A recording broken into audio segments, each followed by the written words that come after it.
Dans l'évangile de Jésus-Christ selon saint Marc. En ce temps-là, Jésus arriva dans le territoire de la Judée au-delà du Jourdain. De nouveau, des foules s'assemblèrent près de lui et, de nouveau, comme d'habitude, il les enseignait. Des pharisiens l'abordèrent et, pour le mettre à l'épreuve, ils lui demandaient « Est-il permis à un mari de renvoyer sa femme ?» Jésus leur répondit « Que vous a prescrit Moïse ?»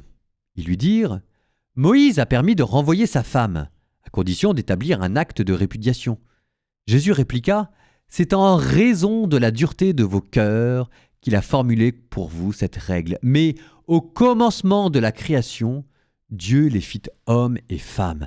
À cause de cela, l'homme quittera son père et sa mère, il s'attachera à sa femme, et tous deux deviendront une seule chair. Ainsi, ils ne sont plus deux, mais une seule chair.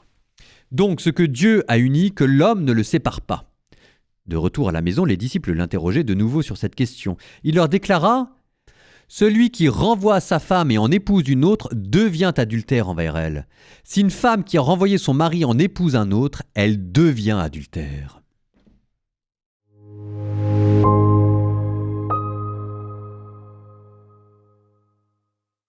C'est un évangile que l'on retrouve et dans Matthieu, et dans Marc, et dans Luc.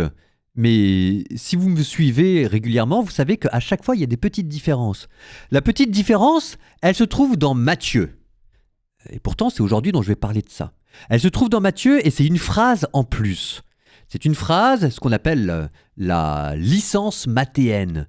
Celui qui renvoie sa femme et en épouse une autre, sauf en cas de porneia en grec, en cas d'union illicite, on ne sait pas très bien ce que ça veut dire. Donc, celui qui renvoie sa femme et en épouse une autre, sauf en cas de porneia, devient adultère envers elle. Et dans l'évangile selon saint Marc, comme dans l'évangile selon saint Luc, cette petite clausule, cette petite nuance a disparu. Il y a écrit « Celui qui renvoie sa femme et en épouse une autre devient adultère envers elle, point à la ligne. » Il n'y a pas de dispense, etc. Et c'est aujourd'hui que j'en parle parce que souvent, quand on parle de cet évangile, c'est pour mettre en avant cette espèce de délicatesse de Matthieu et pour l'interpréter dans le sens de si ton mari t'a trompé, t'as le droit de divorcer. Et en fait, ça marche pas très bien. Parce que vous ne pouvez pas faire porter tout le poids d'un passage sur une phrase qui ne se retrouve que dans un seul évangile, alors que les autres ne le disent pas. Et c'est pour ça qu'on en vient à cette interprétation de se dire que si Matthieu dit que c'est sauf en cas d'union illégitime et que c'est présent ni dans Marc ni dans Luc, ça veut probablement dire que c'est en raison d'un contexte culturel précis. Et Matthieu, qui écrit d'abord pour une audience hébraïque juive, là on se dit que c'était peut-être pour les cas effectivement de consanguinité.